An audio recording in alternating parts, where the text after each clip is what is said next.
Hello everyone, good morning to all. It is second last day of this month, means 30th of January, and the day we have that is Saturday. So let's get started today's newspaper. अब शुरू करते हैं आज का। तो पहली जो हमारी न्यूज़ आई है आज हमको चेंज में देखने को मिला है। न्यूज़ में जो आज हमारी पहली न्यूज़ है that is related to our economy, जो हमारी अर्थव्यवस्था है उससे जुड़ी हुई है। तो एज़ वी नो कि इस साल जो हमारी इकोनॉमी वो जो संकुचित हुई है, कॉन्ट्रैक्ट हुई है, वो ऑलमोस्ट हमारी कितनी है 7 पॉइंट समथिंग है। कि ये बोला गया कि जो हमारी इकोनॉमी कितनी मीन्स कॉन्ट्रैक्शन उसमें देखने को मिला, तो वो 7.7% हमको देखने को मिला। तो उसी से रिलेटेड एक सर्वे आया हुआ है। तो सर्वे में क्या बोला गया है कि economic survey predicts 11% growth next physical का मतलब होता है कि जो आने वाला अगला हमारा वित्तीय साल है उसमें जो उसको लेकर के जो अब इकोनॉमिक सर्वे आया है, प्रेडिक्ट्स का मतलब है कि भविष्यवाणी करता है, बताता है क्या 11% की ग्रोथ हमको देखने को मिलेगी। कब 20 एंड 21 में 2021 से 2022 की बात कर रहे हैं, मतलब कि 2021 और 22 में जो हमारी ग्रोथ रहेगी वो 11% रहेगी, हमको देखने को मिलेगा। और देख लेते हैं कि बीच में जो सब हेडलाइन दी है उससे भी क्लियर हो जाएगा। ये बोला गया कि CEA says it is time to switch physical gears from the cautious stands to counter cycle push. Counter cycle का पुश मतलब क्या होता है कि एक तरह से ये बोला जाता है कि ये एकदम हमारे जैसे मान लो इकोनॉमी एकदम गिरी है, ठीक है, और गिरने के बाद जब डायरेक्ट ऊपर उठती है तो उसको हम क्या बोलते हैं, काउंटर साइकिल पुश बोला जाता है। तो कहने का मतलब है कि जो हम नीचे आए हुए हैं उसी उतनी गति से हम ऊपर जाएंगे। इसी को अभी हाल ही में एक नाम दिया गया है, क्या हाल ही में क्या एक मीन्स एक ग्राफ बनता है इकोनॉमी में जिसको वी शेप रिकवरी बोलते हैं। तो वी शेप क्या होता है कि अगर आप देखो हम कोरोना के टाइम के पहले यहाँ पर थे, क्लियर, उसके बाद जब कोरोना आया तो कोरोना पीरियड पूरा 1 साल लगभग रहा। तो कोरोना ने क्या किया कि हमारी इकोनॉमी को डाउन कर दिया, तो हम यहाँ से नीचे गिरना स्टार्ट हुए।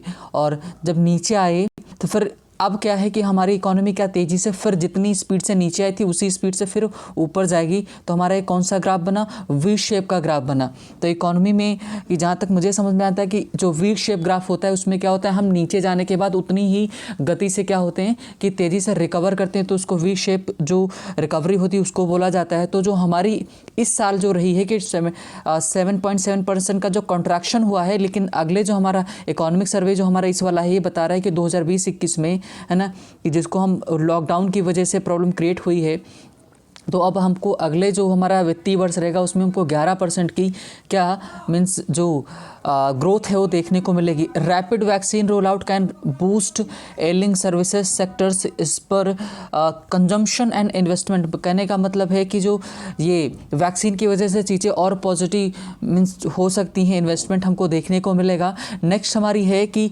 India response to once in a century crisis a lesson for democracy to avoid myopic policy। कहने का मतलब मायोपिक पॉलिसी क्या होता है, मायोपिक पॉलिसी हम उसको बोलते हैं जो शॉर्ट साइटेड होते हैं। शॉर्ट साइटेड का मतलब होता है कि जो तुरंत नज़र दूरदर्शी नहीं होता उनको बोला जाता है। तो कहने का मतलब कि इंडिया का जो रिस्पॉन्स है वंस इन अ सेंचुरी मतलब शताब्दी 100 सालों में एक बार जो क्राइसिस आता है उससे वो क्या कर रहा है, लेसन फॉर डेमोक्रेसीज़ की क्या है कि मीन्स एक तरह से पाठ उसको सीखने को मिलेगा, है ना, डेमोक्रेसीज़ के लिए to avoid myopic policy. Myopic policy का मतलब हमको तुरंत ध्यान में नहीं रखना है, हमको दूरदर्शी नीतियाँ बनानी है, तब जाके चीज़ें सही हो सकती हैं। तो ये हमारी कि बोला गया कि जो चीज़ें हमको देखने को मिली किसमें, इकोनॉमी को लेकर के। नेक्स्ट हमारी फिर वही न्यूज़ है किससे, फार्मर से जुड़ी हुई। तो अभी जैसे हम जानते हैं कि जो एक मीन्स टिकैत हैं, है ना, तो उन्होंने क्या हुआ कि इमोशनल हो जाने की वजह से बहुत ज़्यादा सपोर्ट उनको फिर से गेन हुआ। तो amid clashes fresh support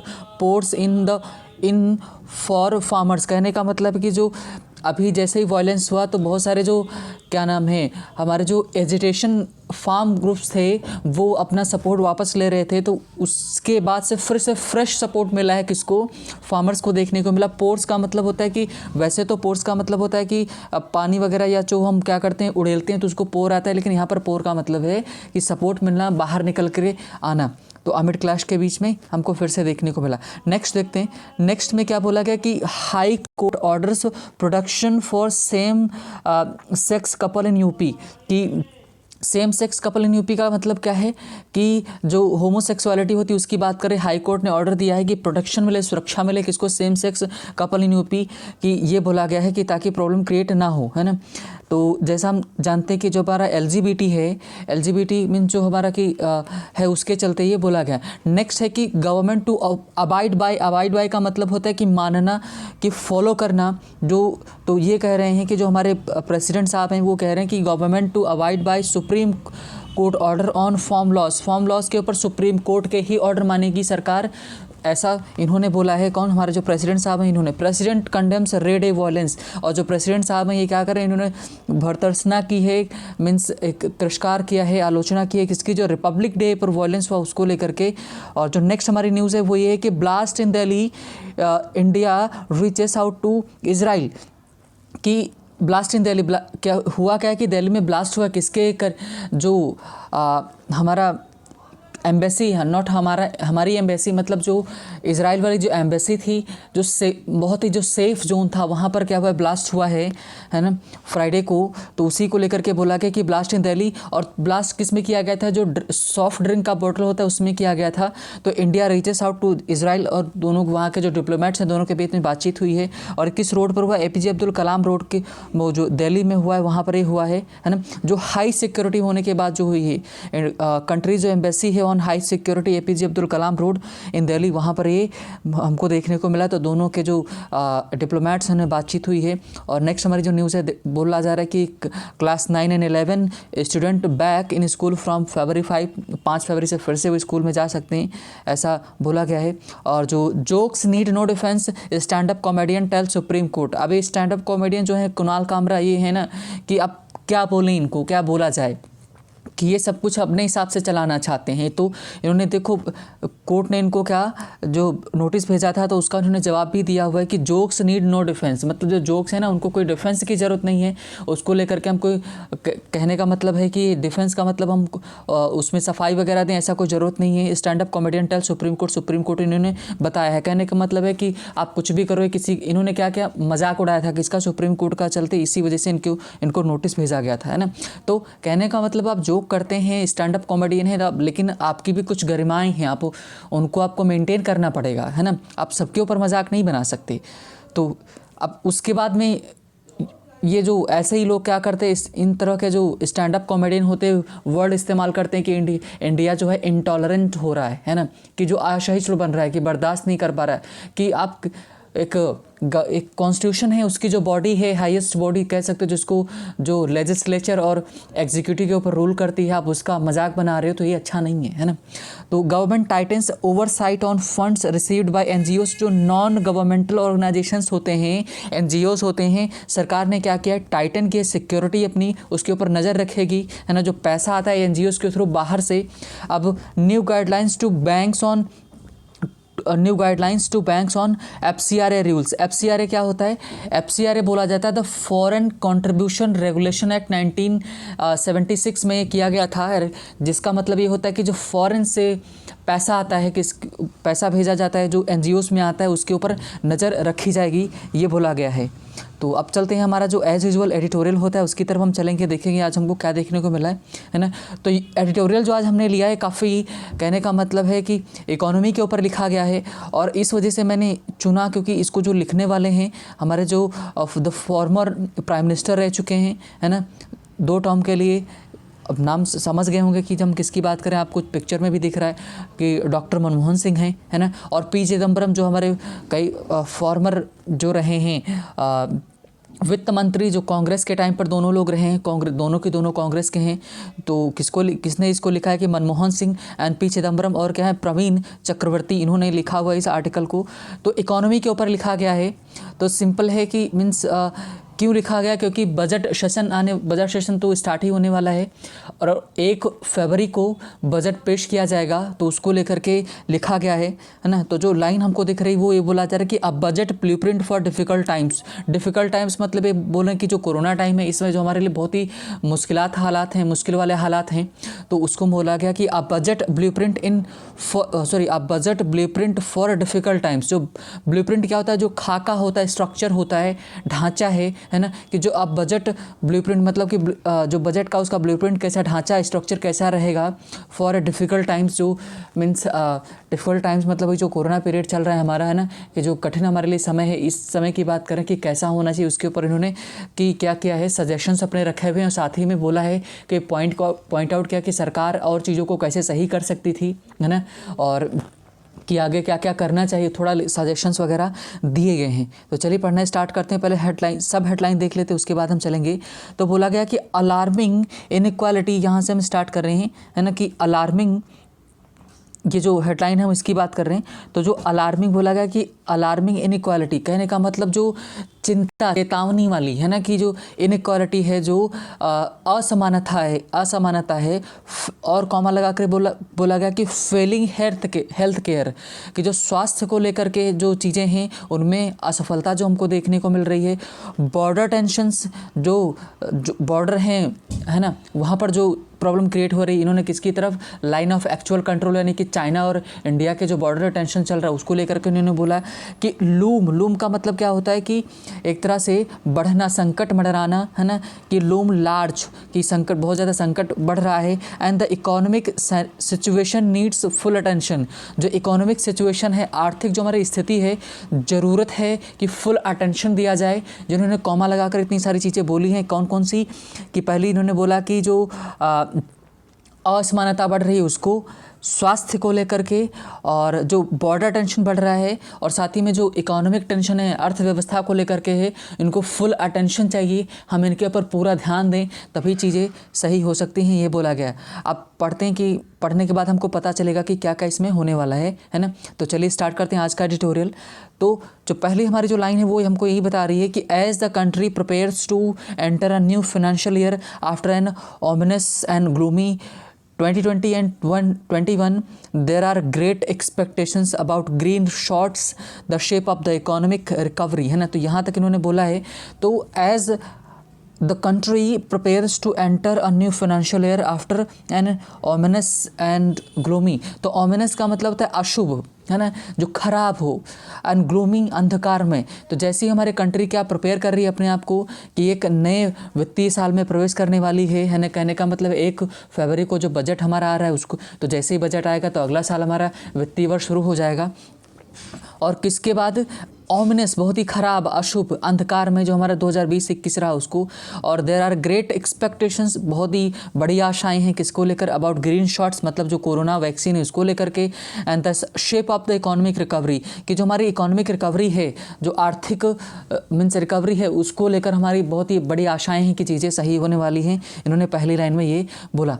next बोला गया कि द हैवॉक का मतलब है कि जो संकट है ना, कि तबाही है, किसके द्वारा, रेक्ट का मतलब कि टूट पड़ी है, किसके द्वारा लाई गई है, किसके द्वारा, बाय नोवल कोरोना वायरस के द्वारा, कोरोना वायरस जो महामारी है उसके द्वारा, किसके ऊपर, ऑन पीपल्स लाइफ, है कि अपॉस्ट्रोफी का यूज़ किया गया, कि जो लोगों की ज़िंदगी पर, और लिवलीहुड्स मतलब उनके जीवन यापन पर। अब वो कैसी है, इस डीप, बहुत ही गहरी है, और एनॉर्मस, बहुत ही बड़ी है। कहने का मतलब है कि जो कोरोना वायरस ने तबाही लेकर आया है, कि लोगों की ज़िंदगी पर और उनके जीवन यापन पर इसका बहुत ही गहरा प्रभाव पड़ा है। नेक्स्ट देखते हैं, the impact of covid induced lockdown, है ना, कि जो प्रभाव है किसका, जो कोविड-19 की वजह से जो लॉकडाउन हुआ। इंड्यूस्ड का मतलब क्या होता है, की वजह से, कोविड-19 की वजह से जो लॉकडाउन हुआ है, कैन नॉट बी अंडरस्टूड, उसको नहीं समझा जा सकता है मेयरली, केवल और केवल थ्रू हेडलाइन, जो हेडलाइन दी जा रही है मैक्रो इकोनॉमिक, कई सारी माइक्रो होता है, मैक्रो होता है, स्मॉल इकोनॉमी, कहने का मतलब होता है कि या नैनो वाला भी आता है। तो जो होता है मैक्रो होता है वो बड़े, जब पैमाने की बात करते हैं तब हम बोलते हैं मैक्रो इकोनॉमिक, है ना। मैक्रो का मतलब कि जो बड़े स्तर पर इकोनॉमी होता है उसको बोलते हैं, और माइक्रो छोटे स्तर पर, है ना, और उससे भी कई सारी कैटेगरीज में आते हैं। तो जो उन्होंने क्या बोला कि जो लॉकडाउन की वजह से जो प्रॉब्लम क्रिएट हुई है उसको हम सिर्फ बड़े पैमाने पर जो हेडलाइंस आ रही हैं, ये बोला जा रहा है कि हमारे जो ग्रॉस डोमेस्टिक प्रोडक्ट है, स्टॉक मार्केट्स है, इंडिसेस हैं, जो सूचांक हैं, इंडिसेस का मतलब इंडेक्स का प्लूरल है इंडिसेस, और जो इंडस्ट्रियल एक्टिविटीज़ हैं इंडिसेस हैं, और एनी सच मेजर्स, जो इस तरह के मानदंड हैं, हम सिर्फ इनसे क्या कर सकते हैं, इनसे इसका प्रभाव नहीं समझ सकते। कहने का मतलब कि अगर कोई सर्वे आकर के ये बोला जाए, जैसे अब देखो इनका एक कमेंट कर रहे हैं, किसके ऊपर कमेंट किया जा रहा है कि अभी हमने हेडलाइन पे पढ़ा कि जो हमारी इकोनॉमी है वो अगले आने वाले वित्तीय वर्ष में 11% क्या होगी, उसमें ग्रोथ हमको देखने को मिलेगी। तो उसी के ऊपर इनका कमेंट आया है कि सिर्फ हेडलाइन आने से, या सिर्फ आप अगर कोई इंडेक्स वहाँ पर सूचांक जारी कर दिया जा रहा है, हमारा जो स्टॉक मार्केट बढ़ रहा है, इंडस्ट्री बढ़ रही है, या हमारा जो ग्रॉस डोमेस्टिक प्रोडक्ट बढ़ रहा है, सिर्फ इन सूचांक से हम इसके प्रभाव को नहीं समझ सकते, कि हम इग्नोर नहीं कर सकते कि कितना हमको नुकसान झेलना पड़ा है, इसके प्रभाव को हम नहीं समझ सकते, ऐसा ही कहना चाह रहे हैं। कहना ये चाह रहे हैं कि हमको रियल लाइफ में उतरना पड़ेगा। अब आगे ही बता रहे हैं, कोविड-19 हैज़ डिस्ट्रॉयड लाइव्स, इनकम्स, है ना। इन्होंने बोला कि जो कोविड-19 ने उसने क्या ख़त्म कर दिया है, बर्बाद कर दिया है ज़िंदगियाँ, और जो उनका इनकम जो उनकी है उसको, है ना। And it has also ruptured and social fabric, और इसने क्या किया, डिस्टर्ब कर दिया, इसको भी ख़राब कर दिया। क्या, जो सोशल फैब्रिक था, फैब्रिक का मतलब एक ढांचा होता है ना, कपड़ा क्या होता है, बुना गुथा होता है, पूरी तरह से उसको भी क्या कर दिया है, ये सब गड़बड़ कर दिया है ना, सब कुछ डिस्टर्ब कर दिया है।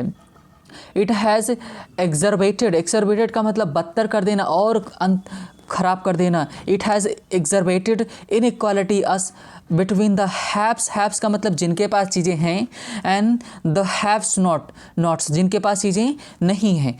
कहने का मतलब है कि जो इस पैंडमिक ने क्या कर दिया है, जो असमानता है उसको और ज़्यादा बढ़ा दिया है, बद से बदतर कर दिया है। किसके बीच में, जिनके पास बहुत सारी सुख सुविधाएं हैं, हैव्स हैं, और हैव नॉट्स जिनके पास नहीं है, उनके बीच में और गैप बढ़ा दिया है।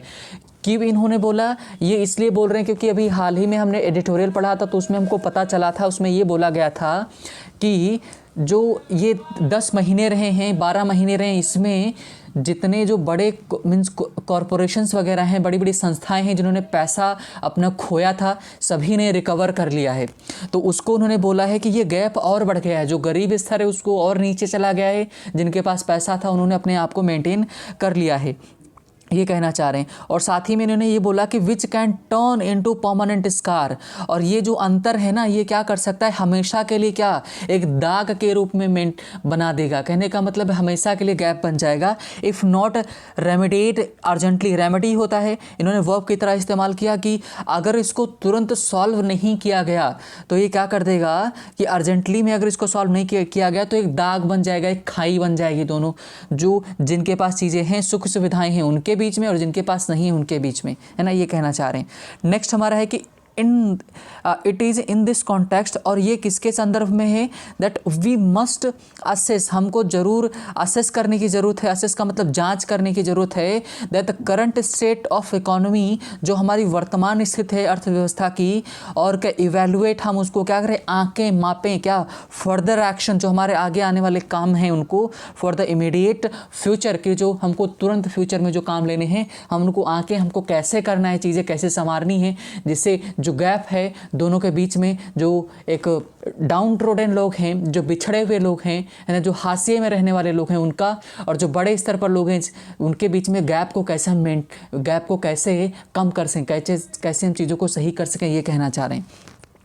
तो ये हमारा पहला पैरा हो गया। इन्होंने अभी तक क्या किया, इस पैरा में क्या किया है कि सिचुएशन को रखा, समस्या हमारे सामने रखी। अब आगे देखते हैं कि अब समस्या रखने के बाद अगर आप नोटिस कर रहे हैं, है ना, तो कहने का मतलब है कि जो हमें डिस्कस कर रहे हैं ये क्या है कि अगर आप बिगिनर हैं तो बहुत ही अच्छा है ना, कि आपको सीखने को मिलेगा कि कैसे चीज़ें हम पकड़ते हैं। साथ ही में पढ़ने का फ़ायदा ये होता है कि आपको ऐसे राइटिंग कैसे करना होगा ये पता चलेगा, और आप इवेलुएट कर पाते हैं कि वो कहना क्या चाह रहा है, between the lines, critical reading जिसको बोला जाता है, उसको भी आप कर पाएंगे।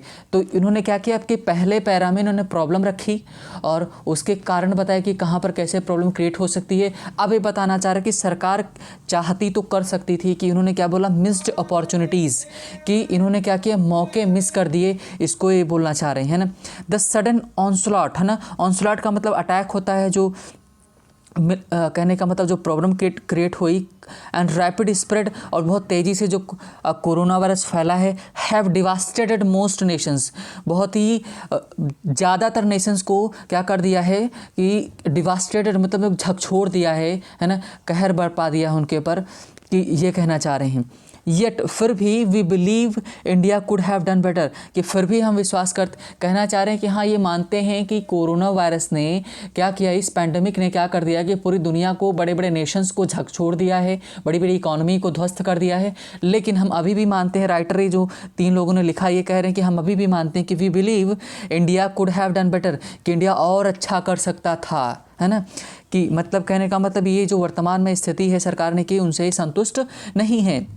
A better planned lockdown by being sensitive to India's unique conditions of large migrant and informal workforce could have reduced the deep distress in the labor market। अब ये कहना चाह रहे हैं कि अब बेटर प्लान्ड लॉकडाउन, कि अगर लॉकडाउन को और अच्छे तरीके से प्लान किया गया होता, बाय बीइंग सेंसिटिव, अगर हम संवेदनशील रहे होते, किसको लेकर के, इंडिया की जो अद्वितीय कंडीशंस हैं, किसको लेकर के, कि मीन्स लार्ज माइग्रेंट, जो भारी संख्या में जो वर्कर काम करने वाले हैं, जो बाहर काम करने जाते हैं वो, और इनफॉर्मल वर्क फोर्स, वही जो लेबरर हैं वो, could have reduced means deep distress, जो नुकसान हुआ है हम उसको कम कर सकते थे, किसमें, इन लेबर मार्केट में। कहने का मतलब ये किसकी तरफ हमको लेकर जा रहे हैं, जब जो लेबरर थे, जो मजदूर थे, बाहर काम कर रहे थे, उनको कितना झेलना पड़ा, कितनी प्रॉब्लम फेस करनी पड़ी, उन्होंने कैसे घर तक पहुँचे हैं, है ना। ये बात सही है, कुछ मीन्स की उनको बहुत सारी समस्याएं झेलनी पड़ी, उनको घर से अलग रहना पड़ा, उनके पास खाने के लिए कुछ नहीं था, इवन बहुत लोगों की डेथ भी हुई है। तो ये उन सब की तरफ हमारी नज़र एक लेके जा रहे हैं कि इन चीज़ों को सही से हैंडल किया जा सकता था। और बोला गया कि responsible general physical aid package, है ना, कि एक उत्तरदायित्व और जनरल एक सामान्य फिजिकल एड मतलब कि आर्थिक सहायता उनको दी जा सकती थी। वुड हैव सूद का मतलब आसान किया जा सकता था उनके लिए। मिलियंस ऑफ स्ट्रगलिंग मीन्स क्या है, फैमिलीज़, जो बहुत सारी फैमिलीज़ हैं स्ट्रगल कर रही थी, उनको हम थोड़ा ऐड दे सकते थे, कुछ हेल्प दे सकते थे। तो मैं देखो, इन्होंने बोला कि पैसा दिया जा सकता था, लेकिन जहाँ तक कि अगर देखा जाए तो इस सरकार ने कि कुछ हद तक किया है। जैसे इसने क्या किया कि जब तक लॉकडाउन लगा रहा, जो राशन वगैरह था उसने प्रोवाइड किया, और जो वुमेन हैं उनके, जहाँ तक मुझे याद है कि जिनका जनधन अकाउंट था उसमें 1000 रुपीज़ या 500 रुपीज़ तक ट्रांसफ़र किए गए हैं कई महीने तक। तो दिया तो गया है, लेकिन राइटर के हिसाब से और इसको किया जा सकता था। और क्या बोला कि broad food to starving homes, starving का मतलब जो भूखमरी से परेशान थे उनको खाना दिया जा सकता था। कंटेन्ड वाइडनिंग इनइक्वालिटीज़, है ना, जो इनइक्वालिटीज़ थी, कि कहने का मतलब है कि उसको मीन्स सही किया जा सकता था, ये कहना चाह रहे हैं। और reserve bank of India's action to supply enough liquidity were laudable, कहने का मतलब लिक्विडिटी का मतलब पैसा है, कि जो रिजर्व बैंक ऑफ इंडिया के जो काम थे, सप्लाई थी, कि एनफ लिक्विडिटी वर लॉडेबल, कि उसने क्या किया कि पैसा दिया, वो प्रशंसनीय है कि इसने पैसा दिया, बट दे वर इनएडिकेट, है ना, कि वो पर्याप्त नहीं थे, ये कहना चाह रहे हैं कि और अच्छा किया जा सकता था, ये कह रहे हैं। One of the most telling sign of economic desperation, कहने का मतलब कि वन ऑफ द मोस्ट, जो सबसे बड़ा, कि जो बताने वाला है क्या, मीन्स विस्तार कहानी बताने वाला क्या है, कि जो एक तरह से साइन है, जो लक्ष्य है, जो हमको बता रहे हैं कि इकोनॉमिक डेस्परेशन, जो निराशा हमको मिली है, कब, इन इंडियन फैमिलीज़ में, है ना। वो जो कहने का मतलब कि जो इंडियन फैमिलीज़ में हमको एक चीज़ें बता रही हैं, क्या वॉज थी और इज़ हैं, क्या demand for work under the Mahatma Gandhi national rural employment guarantee act, कहने का मतलब मनरेगा के अंतर्गत लोगों की बहुत ज़्यादा डिमांड रही, कब, इस बीच में जब लॉकडाउन लगा। तो ऑब्वियसली भाई जो लोगों के पास काम नहीं होगा तो डिमांड तो वो करेंगे ही। तो इन्होंने बोला कि जो मनरेगा चल रहा था, कि Mahatma Gandhi national rural employment guarantee scheme जो थी, गारंटी एक्ट जो था, उसको लेकर के जो लोग बहुत ज़्यादा डिमांड कर रहे थे, कि जब वो घर पर थे, कि सोच रहे थे कि देखो कुछ काम चला, पूरा नहीं चला है ना। तो आफ्टर बीइंग मोक्ड बाय, अब ये कह रहे हैं मनरेगा जो था, महात्मा गांधी नेशनल रूरल मीन्स जो एम्प्लॉयमेंट गारंटी एक्ट था, है ना, कि वो मोक्ड बाय प्राइम मिनिस्टर ने क्या किया, मोक्ड किया, उसकी मीन्स मजाक बनाया, ये राइटर का कहना है बाय प्रोवाइडिंग वर्क, है ना, कि minimum wages to anyone that ask, जिसको भी काम चाहिए था उसको हम प्रोवाइड कर सकते थे। हैज़ प्रूव्ड, उसने क्या क्या प्रूव किया है, द ओनली सेफ्टी नेट, और ओनली सेफ्टी नेट इन्होंने बोला कि एकमात्र ऐसा हमारे पास सेफ्टी थी फॉर हंड्रेड्स ऑफ मिलियंस, है ना, कि हंड्रेड्स ऑफ क्या मिलियंस लोगों के पास। की कहने का मतलब अगर मनरेगा होता तो वो जो जिन लोगों को काम नहीं मिला था ना, कि जो बाहर चले गए थे, वो काम करते जाकर उनको कुछ मदद मिल पाती है ना, ये कहना चाह रहे हैं। Of Indian house hold during these times of severe distress, ये जो हमको समय जो कठिन परिस्थितियां देखने को मिली, अगर इसमें मनरेगा चल रहा होता तो उनको कुछ ना कुछ काम मिल जाता, तो कुछ ना कुछ पैसा मिलता। तो कई सारे राज्यों में तो मीन्स देखने को मिला, काम हुआ भी है मनरेगा को लेकर, लेकिन उतना नहीं अच्छा हुआ है ना। नेक्स्ट देखते हैं, nearly 120 million people have ask for work under MNREGA this financial year. कह रहे हैं कि इस साल, इस वित्तीय वर्ष में लगभग 120 मिलियन पीपल, 120 मिलियन लोगों ने काम पूछा है किसको, मनरेगा को लेकर। The highest in the history of program, है ना, कि जो सबसे ज़्यादा लोगों ने पूछा है, कि कहने का मतलब इतिहास में हमको पहली बार देखने को मिला है ना। टोटल वर्क कहने का मतलब ये कह रहा है, total work demanded under MNREGA in 2021 is 53% higher than the last, means जो पिछले साल की अपेक्षा इस साल कितना 53% हायर रहा, ज़्यादा रहा इस इकोनॉमिक साल में, इस वित्तीय वर्ष में। The optimism about deadline headline economic recovery in the last 5 months seem hollow, कहने का मतलब है कि जो हमको हेडलाइंस दिखाई जा रही हैं कि हम रिकवर कर रहे हैं ना, वो होलो हैं, खोखली हैं, वो सिर्फ दिखावे की हैं, ये कहना चाह रहे हैं ना। When we realise that nearly 35 million people have requested MNREGA, कि अभी मनरेगा की बात करें, क्योंकि मनरेगा किसने चलाया था, मनरेगा कांग्रेस को ने चलाया था भाई, मनमोहन सिंह के शासनकाल में हुआ था, तो ऑब्वियसली उसी को बोल रहे हैं, कह रहे हैं हाँ ना, तो उसको बोला जा रहा है कि मनरेगा बहुत अच्छा था, उसके बारे में ही बता रहे हैं। कहने का मतलब है कि जो ये साल रहे ना, तो 35 मिलियन लोगों ने रिक्वेस्ट की मनरेगा में कुछ काम चले। दिसंबर जनवरी में ज़्यादा लोगों ने पूछा है, the highest in the last 6 month, पिछले 6 महीनों ने बहुत ज़्यादा मिस किया है इस मनरेगा को। Such continued high demand for मनरेगा वर्क ऑफ सब्सिस्टेंस का मतलब जीवन यापन के लिए। वेजेस इज क्लियर साइन, एकदम साफ साफ क्लियर है कि that there is no true economic recovery, कि वास्तविक रूप में कोई इकोनॉमिक रिकवरी नहीं हो रही है। लेट अलोन वी और एनी अदर लेटर शेप्ड, है ना, कहने का मतलब है कि सरकार कहने को वी शेप करने दो, लेकिन ऐसा कुछ नहीं है, ये कहना चाह रहे हैं, है ना। तो इन्होंने क्या किया है कि बोला कि मनरेगा के इसमें बहुत ज़्यादा ज़रूरत थी, तो इन सब को लेकर के बोला गया। तो आज के लिए हम इतना ही रखते हैं, लेकिन फिर भी मीन्स अगर आपको टाइम मिले तो आप ज़रूर इसको पढ़िएगा, है ना, कि ये इंपॉर्टेंट है, आपको बहुत ज़्यादा चीज़ें जानने को मिलेंगी मनरेगा के बारे में, साथ ही करंट की सिचुएशन में इकोनॉमी को लेकर के कैसे रहा, है ना, ये सब सारी चीज़ें आपको देखने को इसमें मिलेंगी, है ना।